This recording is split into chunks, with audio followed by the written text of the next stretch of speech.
Alright, I didn't really feel like making a video on this, mostly because it's beaten to death by every freaking car YouTuber that just any YouTuber, any news site, anything like that. I didn't really feel like touching it, honestly.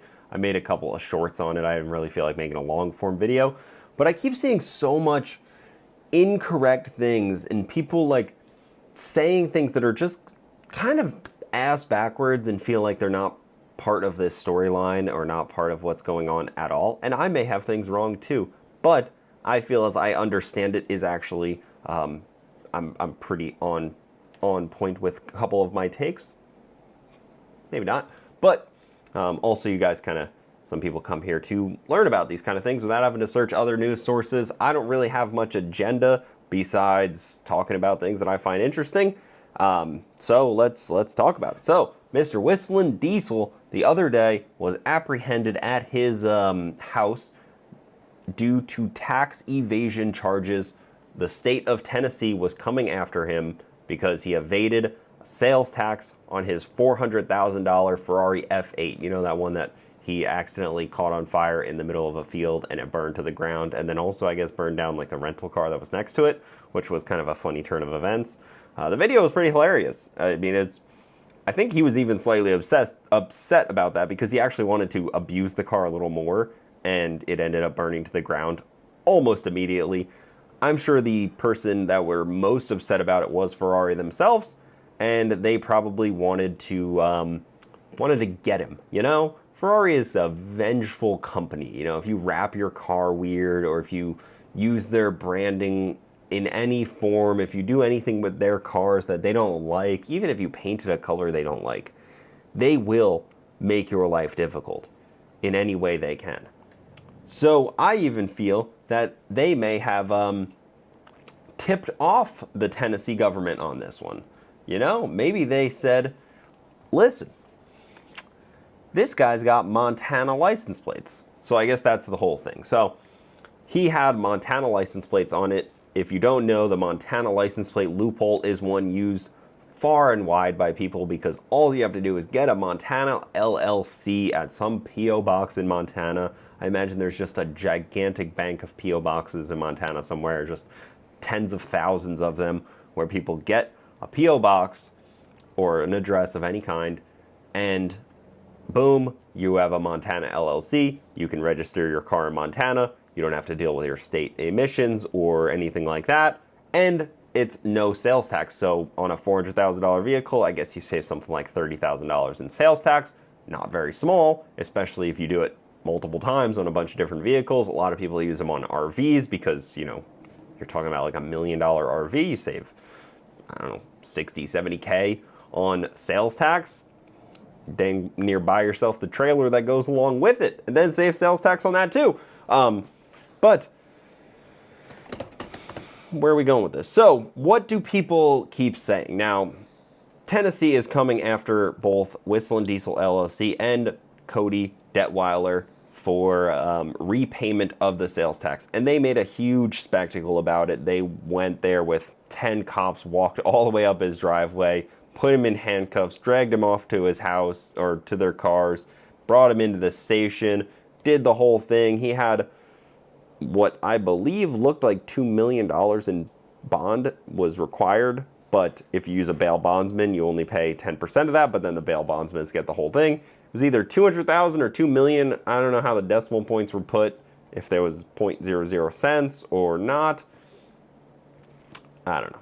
But it was a lot of money, especially for $30,000 in bail. They probably assume he has a bit of a flight risk, but if it's $30,000, I don't know if he's going to flee the country over $30,000. Seems a little petty, if you ask me, but he has spent a lot of time in Dubai lately. I guess he's been spending half the year in Dubai, which is crazy. But what I keep seeing is people are like, oh, this is a slam dunk case. Like it's fully legal to use this loophole, but it kind of isn't. So what the actual Tennessee law says is, like, they're using 67-1-1440 to come after him. And it basically says that if you are willfully trying to avoid tax, then that is breaking the law. That is the simple part of it. And now, one interesting thing about fraud is 42% of it is given through tips. So a lot of it is because somebody tipped off the government, like somebody called up Tennessee, maybe an entity that sells a lot of red cars called up and had some Italian private investigators looking into it because they were very frustrated to see a photo of him like this with a Ferrari burning down behind him, a red car. Maybe they were mad. So they called up and they were like, wanted to get him on something, and they were like, we can get him on this. Maybe, who knows? Maybe it was the state wanted to make an example of him because this is a common problem and the state's probably losing out on millions of dollars in tax revenue. So they wanted to come after the Montana plates. There's been crackdowns in, I believe, Missouri, California. A couple other states have tried to crack down on this Montana thing, and Tennessee seems like they are kind of next in line to really crack down a little harder. And what better way to do it than to publicly arrest somebody and to try to bring them in on charges?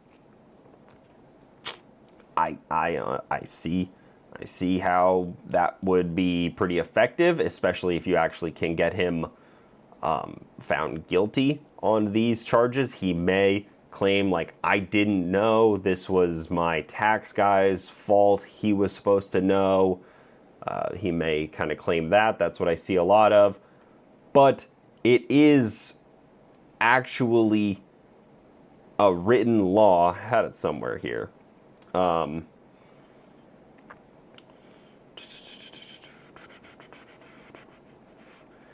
It says willful intent. That's the key phrase that they will use in this whole trial. So it is a Class E felony for any person willfully to attempt to, in any manner, to evade or defeat any tax due the state of Tennessee, provided that if the used tax of less than $500 is involved, the offense is a Class A misdemeanor. Now that sounds weirdly written, but that is it. So it is a Class E felony for any person to delay, hamper, hinder, impede, obstruct, or thwart the state of Tennessee in the collection. Okay, so he's not really doing that. He's not like blocking them, but the willfully attempt to evade the taxes. That's what they're going to try to prove, in my opinion, from what I've heard, read, and the people I've talked to. If they can prove that it was only done to evade taxes, I believe is going to be the thing. Like if it's just a P.O. box, never really spent much time in Montana, never really cared to, they may be able to prove that.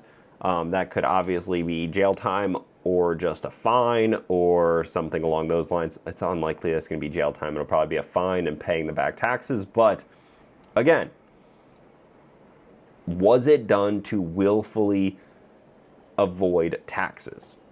Probably. Isn't that what everybody does that for? I mean, it sounds pretty cut and dry to me. And now I'm not agreeing with the state or the government in any way. I would never agree with them. I believe all taxation is theft. But I'm just going by what I read and hear and see. What do you guys think? Is this just a slam dunk case for Cody? You think they would do all that if this was a slam dunk case? The car probably never even made it to Tennessee. I think it burned down in Texas somewhere. But again, doesn't really matter if your primary residence is Tennessee. You buy a car, you try to willfully avoid taxes. Again, I'm not siding with the government. I'm just reading and understanding. They clearly have a case. They wouldn't bring a case like this and be so public like this if they didn't have something. They might just settle. But again, if they just settle, then that means everybody with Montana plates in his situation now is on notice of, oh, we actually owe this money. They're going to come after us. That's their hope. Their hope is to just squeeze Cody a little bit, which they might not be able to do. He might push back enough. But it's hard to say. It is. I'm not a lawyer. I'm not a law professional, but I've consulted the all-powerful GPT 5.1, if that helps, and this is what I've kind of come to understand. So will they be able to prove it was willful in an attempt to evade taxes? Even if he just uses the argument of like, I didn't know any better and my tax accountant did it, then that still is guilty, and everybody else doing the same thing is now guilty. So that's obviously their goal. And I think they've already accomplished the goal, win or lose, of probably scaring people and making people not want to, maybe making people a little more trigger shy to do this. They may just be like, well, I'll just pay the taxes because I don't want to have to go to court, because court's expensive and it's time consuming and I might end up in jail. So I'll just pay the taxes. That's what they might accomplish. But again, we'll see. What do you guys think? Again, I didn't really plan to make a video on this. Maybe I'll make another one when we learn more, but the law moves pretty slowly, so we'll see how it all unfolds. I'm sure Cody has a video coming out within the minute of my video coming out, because that's just how the universe works. But yeah, also he commented on my TikTok about this, so yeah. I've never actually talked to him. We've only been like, we've been right next to each other, me and Cody, but we didn't talk. He was just like right there. Yeah, that's the closest I've been. Thank you guys so much for watching. Keep it saucy. I'll see you next time.